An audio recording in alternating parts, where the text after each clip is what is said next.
Hillsborough Public Library, and I have the distinct pleasure of introducing you to our opening reception for our wonderful program, our wonderful art show, Give Grief a Voice, that'll be here at the Hillsborough Public Library Brookwood branch at 2850 Northeast Brookwood Parkway in Hillsborough, Oregon, and it'll be here through July 30th. And tonight we are joined by Amanda Drews, the founder of Buzzy's Bees, and McKenna Marvin, an artist, and Jessica Johns, one of our participating artists. So I'm going to give them a chance to talk this evening. We'll open it up for questions towards the end if you have any. And we thank you so much for being here. Thank you to everybody who's joining us on our live stream. We're very excited to have you here. And so without any further ado, I'm going to turn to my panel here today. And if you want to go ahead and grab the mic, we'll go ahead and flip it on. And I think I'd like everybody to just take a moment to introduce themselves. And then Amanda, we're going to come back to you to have you talk a little bit about the founding of this organization. So sure. Go ahead. I'm Amanda Drews. I live here in Beaverton, Oregon, and I founded Buzzy's Bees and subsequently the Give Grief a Voice project.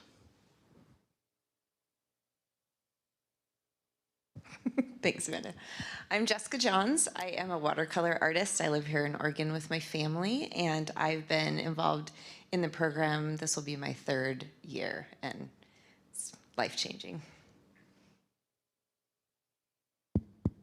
I'm McKenna Marvin. This is my 2nd year with Buzzy's, and I'm a watercolor artist. So I know a lot of people, if you're not familiar with the organization, especially with the name of the organization, would love to find out what is Buzzy's Bees and how did this come about? Buzzy's Bees is the primary organization. That's our 501c3, and then Give Grief a Voice is one of the programs underneath of it. In 2017, we started Buzzy's Bees subsequently after I lost my son Hudson unexpectedly. He was 13 months old, and we knew that we wanted to do something to support other families. And as I did the research of organizations where we could do like a memorial event and support them, a lot of it was like research oriented. That was like similar to what we had, a loss, and that's just not me. I'm more of like a tangible person. I'd rather support 1 or 2 families and see the impact than send money far away to do research. But through that, when Buzzy's Bees first started, and we still to this day give financial gifts. We're a small percentage of nonprofits that's able to give money directly to families. So we don't have to pay the organization like the funeral home or whatnot, because we find that those families have a lot of needs that aren't necessarily just the burial, but counseling and groceries and taking extra time off of work.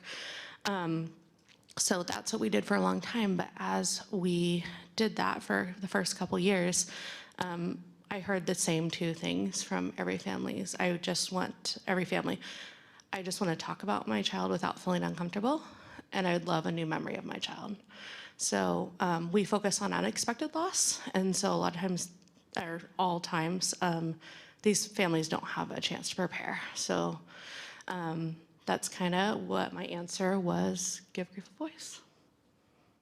And you chose art as the vehicle to really propel that. 100%, yeah. So I think that what I've really enjoyed since we started doing galleries is this is our 3rd stop, our largest installation, but it can be really passive. It's up to the participant or the viewer to engage as they will. So all of our pieces of art have an excerpt from the story that matches the art as much as possible.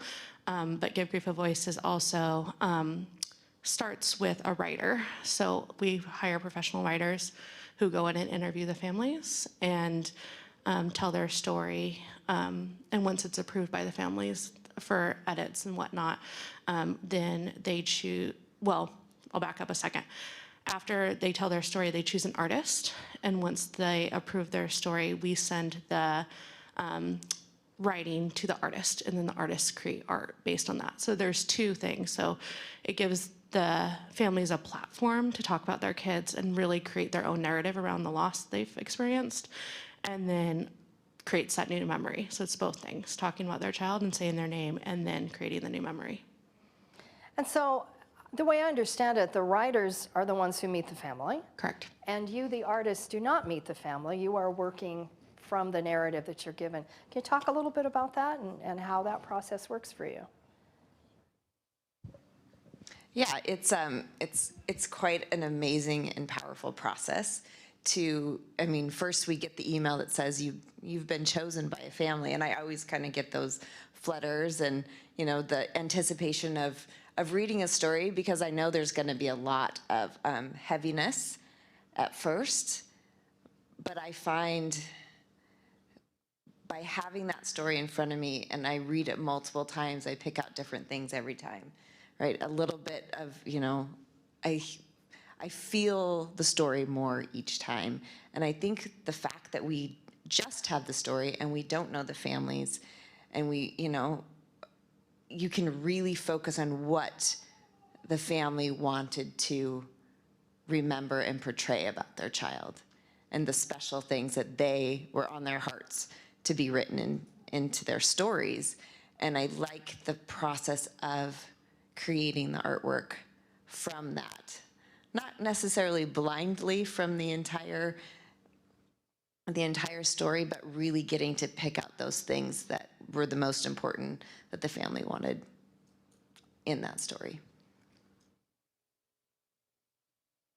Yeah, 100%.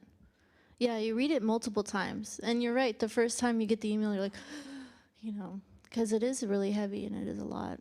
But I do like having the story. I mean, I wouldn't know what it would be like to speak with the family first, but I do like having the story as a launching pad for the creative process. It makes it really, really not easy, but accessible, or something like this. Yeah, definitely what you said. So have you ever met the families after you've created the piece? No. I have, and it's amazing, and I know one of my families is here, and I love seeing their faces, and it's really powerful to get to meet your family, because I've been thinking about them, and I still think about all my families and all my kiddos that I've painted for. They're like on my heart forever.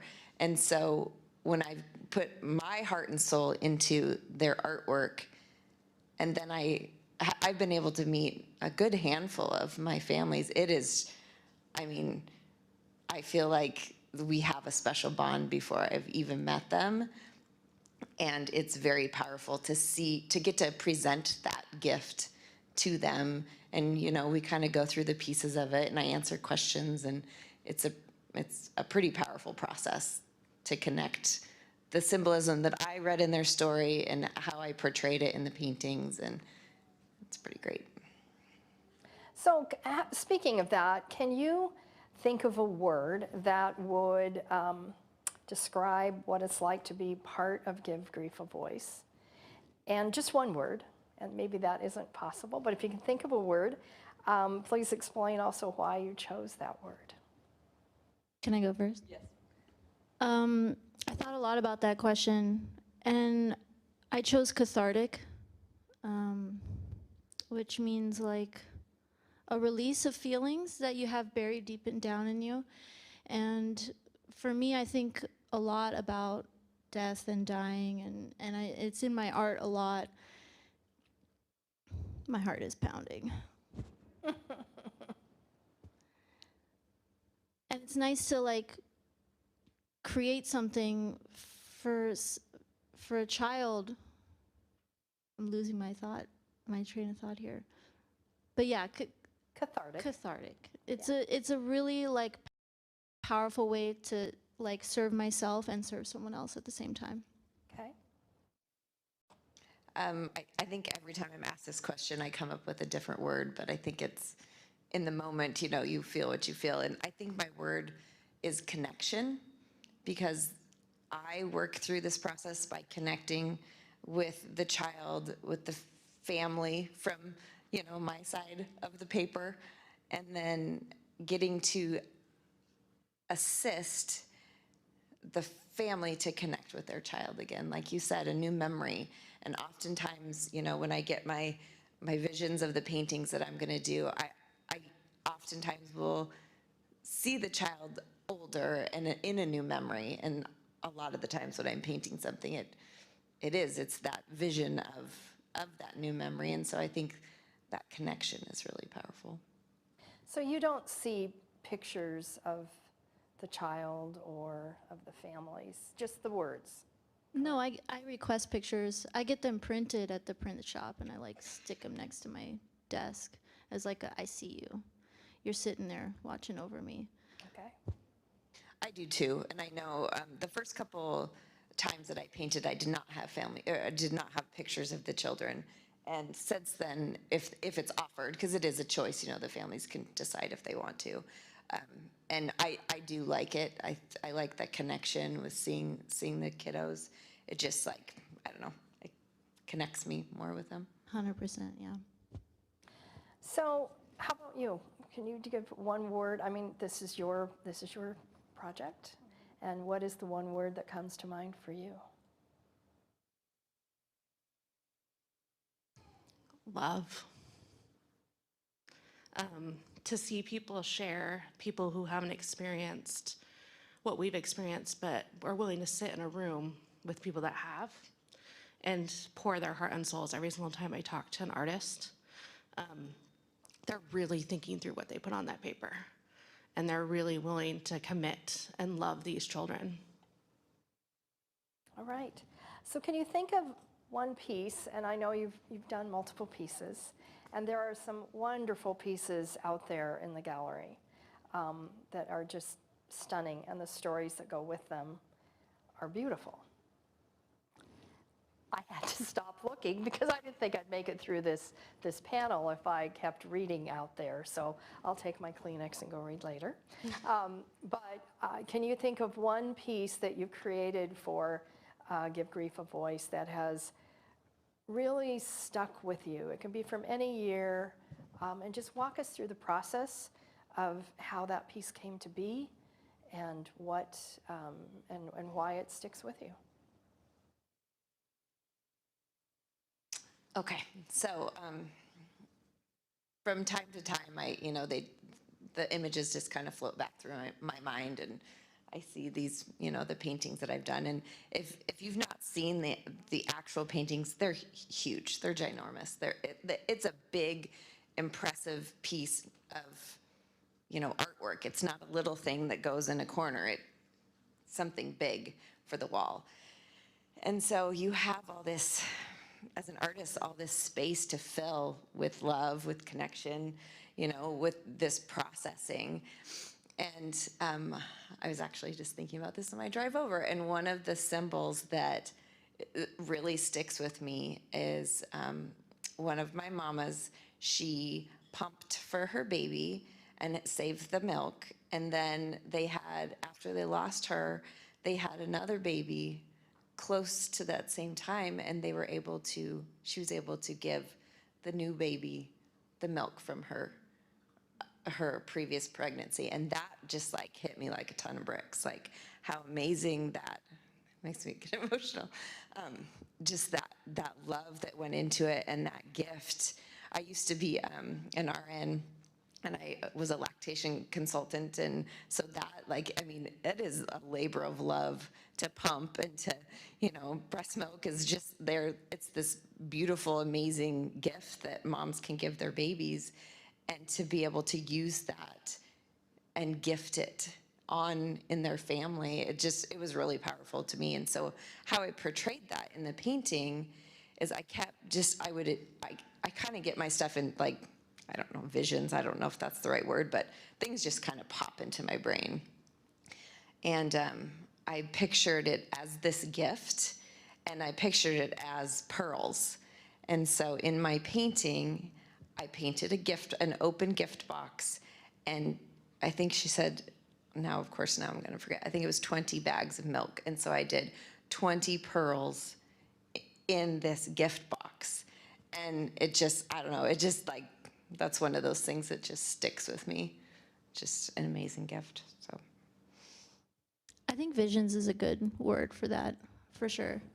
I think recently, actually, I had a dream about Ellie, the first child that I had, and she was wearing the blue dress like from the painting.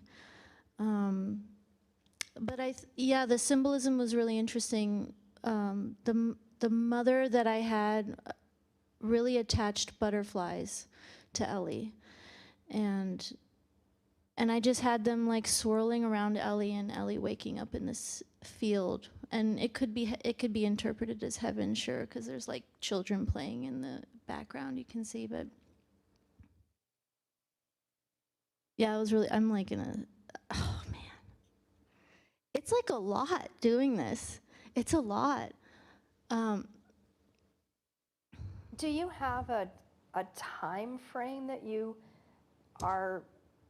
complete these in, or is it done when it's done, or is the objective is like, well, please get it to the family within 3 months, or I mean, or do you have that type of scheduling on that? I had a lot of time to work on the 2 paintings that I had last year, like 3 months about.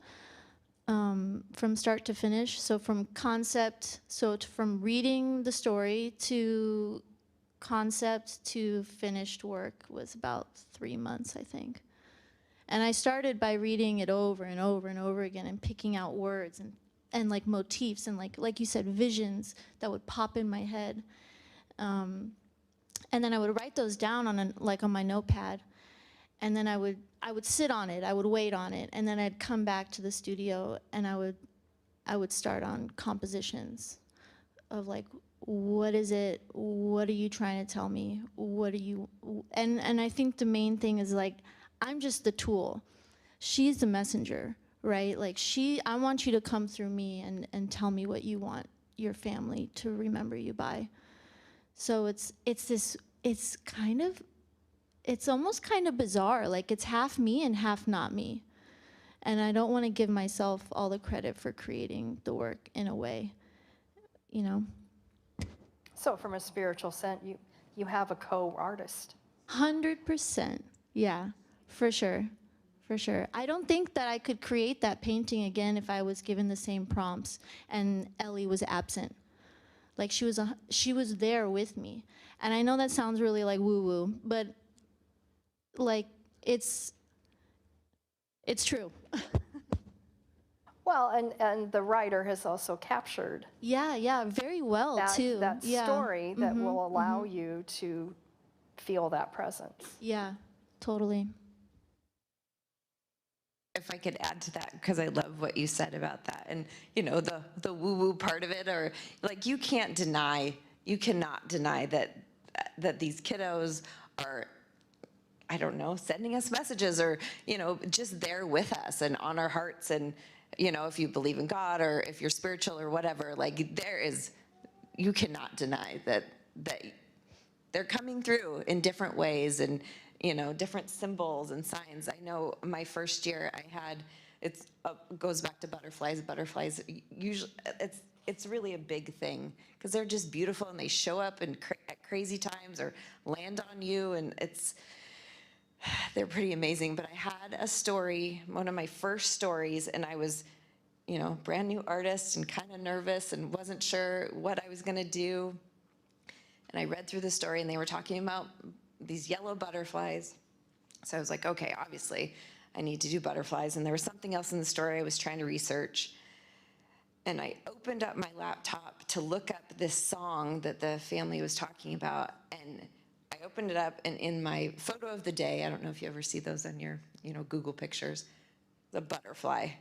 And I'm like, I don't remember taking that picture. I don't remember what, like, it's just a huge picture of a butterfly. And I was like, okay, I got it. And then I picked up my phone to look on Spotify to search up this song so I could listen to it that was important to the family.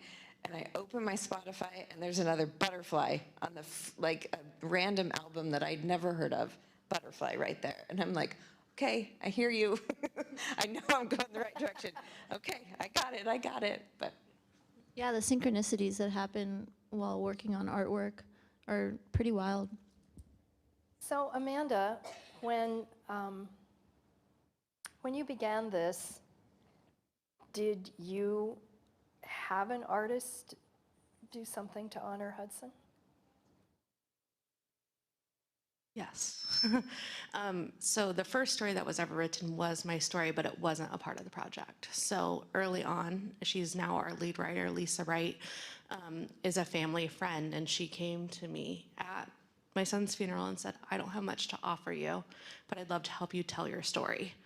And in that moment, I'm like, you're crazy. I don't know why I would want you to do that. And then I did the therapy and the group therapy and the couples therapy and did all the things. And my husband said, wow, I feel not stuck. He wasn't like judging my grief, but he's like, I feel like you've done all the things and you're still just so sad. Maybe you should go talk to Lisa. Like maybe you should take her up on her offer. And so I did. I went to her house in Southeast Portland and sat in her backyard for 4.5 hours and told my story. And for a long time, it took her 3 months to write. For a long time, it just sat on our website. And like we offered for people to go look at it. Like if you want to know what it's like to lose a child, just go read the story that's on the website. And to give some context to that, now it takes Lisa 3 weeks to write a story. So it's changed quite a bit. And then after that, in our first season, then we decided to do this as for other people. And in our first season, my husband separately told his story to Lisa. So there was actually 2 stories that made almost what looked like they look like a series. There's 2 paintings that they're side by side. And Diana Fontes still is an artist for the project. She was one of our first artists. And yeah, she did create a piece. And also I was thinking as you were talking to them about meeting their families and all this stuff like that, the way this works is we don't send anybody art. We invite everybody to Portland. We interview people across the United States, and we invite everybody to Portland each year. And they all receive their art at the same time together at a gala. So there is a deadline. It depends on when you get your story, because we do interviews throughout the season, usually January through June. And if you get your a story in June, it's kind of like time's ticking. If you get your story in January, you're like, you have a little bit more time. So that's another really powerful part of the project. Each cohort gets their art together in the same room, and we have done panel discussions and things like this, and then that's where they can meet their artists. And how many families a year do you usually have? It varies. I think our smallest season was 9. Our biggest season was 13 or 14, and this year we're set to do about 11. So this is, I think, probably an emotional question. I know it would be for me, and I've certainly not experienced what you have experienced, but being involved with this project, and this is your heart project, how has this shaped, and this is also for you artists, how has this shaped your personal way of dealing with grief and processing that? Mm-hmm. Or has it? Well, I'm sure for you it has. Yeah. So the project started in 2019, and it was kind of a crapshoot, right? So that was that first year. I was just begging anybody I knew that I knew had experienced this, or talking to people I knew had experienced it, and asking if they knew somebody else, right? So I was like begging people to participate. And so we're like, okay, we'll see how it goes. But like now we have more applications than we can fulfill. So that's kind of that part of it. Yeah, for me, it's every family, because I go to every single interview with the writer, and every family at the end of the interview always says, thanks me, but I want to always thank them, because that's such a huge thing to share with a complete stranger. I know there's a thread that connects us, but for them to open their homes or sometimes their Zoom room and just show up authentically and share everything they've been through and their darkest moments, literally with a complete stranger, has been such a gift. And it's really helped me heal and think of rituals and things on ways that I can honor Hudson. Secondarily to that, because somehow I was like, I need to be able to clinically support these people as well. In 2019, I started my degree at a bachelor level all the way through and received my bachelor's of social work last year, and then just graduated with my MSW. So I hope to offer grief and family counseling and support people in addition to what Buzzy Spees is doing on my own.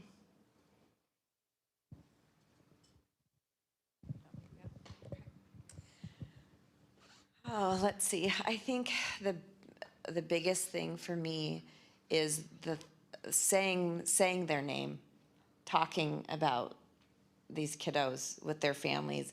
People I know that have lost children. I had my best friend growing up passed away from cancer when we were in middle school, and I feel like throughout the years we maybe wouldn't say his name to his mom or his sister because we didn't want them to be sad, right? And I feel like that's maybe like a common misunderstanding, like, well, you don't want to bring him up. They're thinking about him anyways, right? He's always there. She's, the child is always there on their mind. They're thinking about them every day. And to be part of a process like this, it just reminds me of, like, say their name, remember them, tell somebody, who I was thinking about the other day, or I had this dream about your child, or, my friend. I try and, tell his mom when I have a dream about him or think about him, all these years later. But I think that's something that I've learned through the process. Can I ask a question though? Like, does that like trigger you though? To like, if someone said like, I thought of your son, like, does that feel good? Or I'm curious because I'm on the other end. I've never lost, or I haven't lost anyone yet. And I don't know, there's still like some ground that I'm unsure about, especially like in a Western society.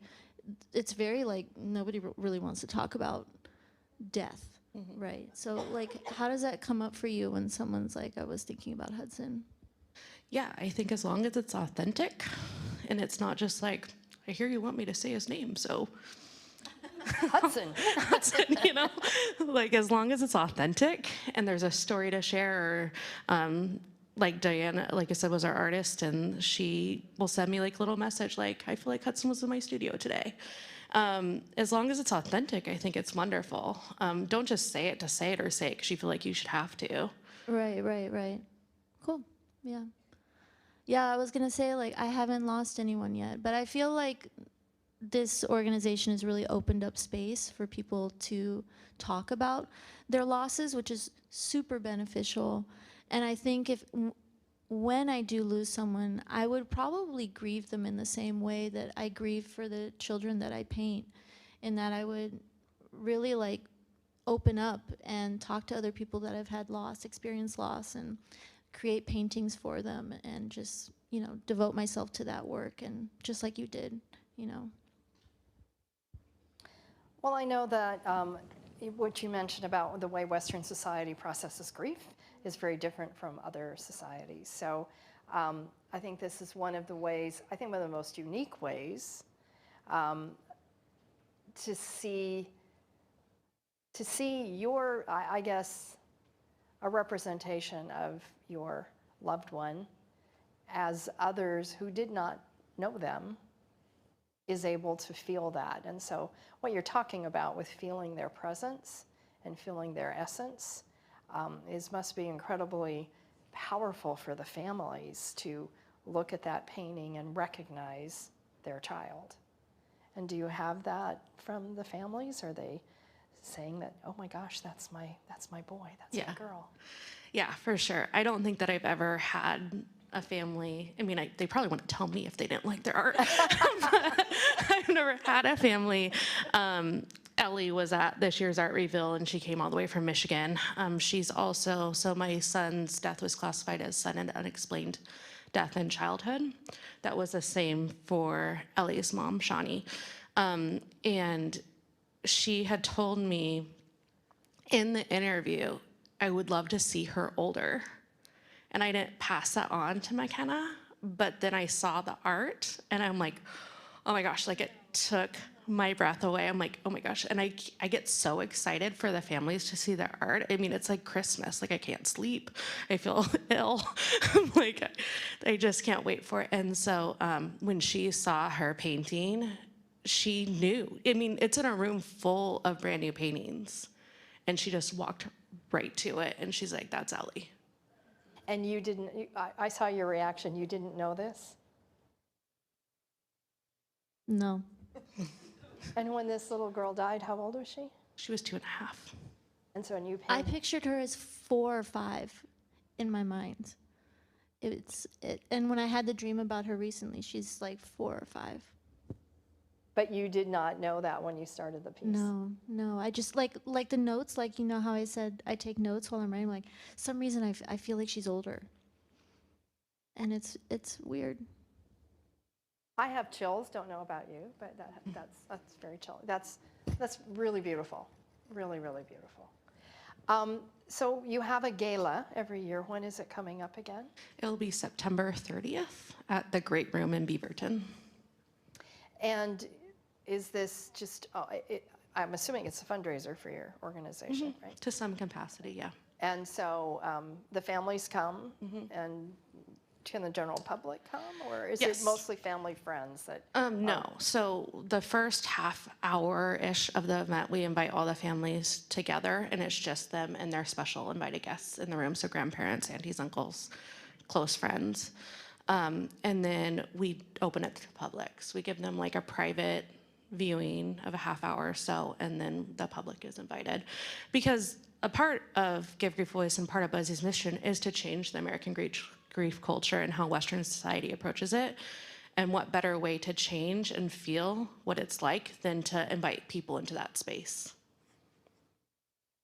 And it's in September? Yeah. Okay. So are you, how many paintings total have been done now? Do you know? After this year, it will be 54, I believe. Yeah. And no opportunity for it to suddenly end. COVID didn't interfere. No, we all went to Zoom. So a good chunk of 2020 interviews were done. We were on a plane home from Iowa after completing 4 interviews on March 18th of 2020. Well, there you go. Yeah. And during that time, my sister-in-law and board member was in Seattle, and Seattle shut down before Portland did. And it was crazy. And the first family we met in Iowa was like, "You're from Oregon? I'm not touching you." Right? Like, what? Did you bring the COVID? And then, yeah, it was just wild. We sat in the back of a plane with no masks or anything. It was just wild, like to come and then come home. And the next day there was no school, there was nothing. But the art went on. The art went on. We completed the rest of the interviews on Zoom. We do now a mix. This year we went in January to LA and did a few stories, and then we went to San Diego and did a few stories. And then the rest have been on Zoom because we serve, again, the United States. So we're not going to fly to San Diego with our team, or South Dakota, sorry, with our team for one interview. So it just kind of depends. So how do families apply for this? Yeah, there's an application. Chosen. Yeah, there's an application on our website, and we have an internal just committee and discussion. And sometimes families apply and they're grieving and they're not ready. So we always try to meet families where they're at too, right? So there's several families we've reached out to, and we don't hear back from them, or they're like, I'm just not ready for this. And so it's fine, and we just move on to the next. Do we have any questions from our audience by any chance? Anybody wants? Yes, ma'am. I'm curious, the writing, is that presented in a, form is that presented in a book? Yeah. So I'll repeat. Book with that type of thing? I'll repeat the question for our camera here. So what is the form that the writing is presented in?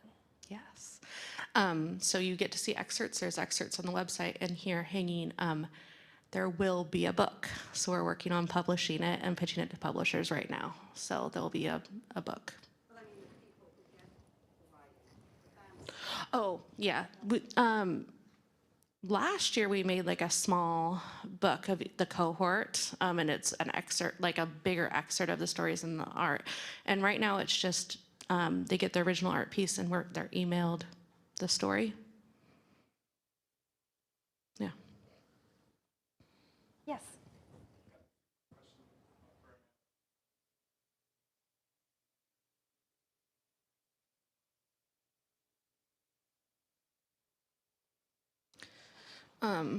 The local people for sure. So, and then, yeah, it sounds like this year we'll have, I think like maybe 6 families that travel from other states to be here. And I'm lumping local in as Oregon and Washington together. It's not uncommon for somebody to drive down from Seattle to an event. So, yeah, at local events, local families, yeah. And so you're only serving the United States at this point. We did a little Canada, and that was tough to get the art to Canada and through customs, especially the family didn't come and get their art.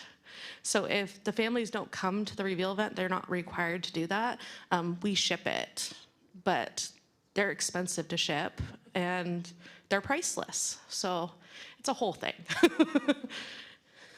So the pieces that we have in the gallery here are, I don't know, various sizes, but I believe you mentioned that they are large pieces. So are they bigger than what we're seeing represented here in our gallery?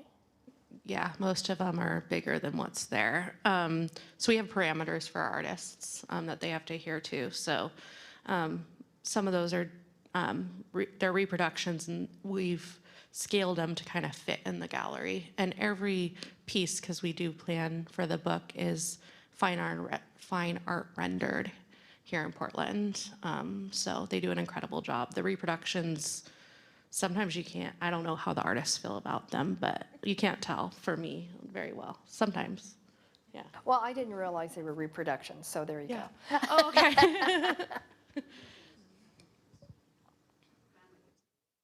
Yes, Family the has the family has original, originals, yep. Yeah. Any other questions from the audience? Yes. For the artists, do y'all have an Instagram? Oh, yeah. So Instagram, or how we can get in touch with our artists, how we can see more of your work. Yes, absolutely. I have Instagram. It's Jessica Johns Design. Last name is Johns. So pretty simple. I'm on Instagram, and that's my Gmail, and that's my website and everything. It's all pretty simple, but I post lots on there. So. I have a website, mckennamarvin.com, but if you want to find me on Instagram, don't laugh at this handle. Positive pepper. Positive_pepper, because my sister used to say, don't be a negative Nancy. So that happened. That's cute. It's memorable. It's less professional than I'd like, to be honest. But you know what? It is memorable, so that is, yeah. Okay. Are there any other questions this evening? I just wanted to say thank you.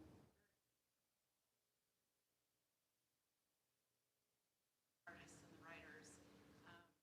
I have the luxury of being able to work here at the library. Stories got me, and I have to say, there was 2 especially. And the butterfly when it came in the window.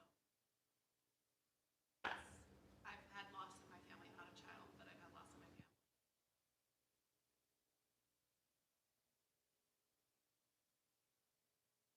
That's really kind. Thank you. You know, I saw a butterfly today on the train tracks.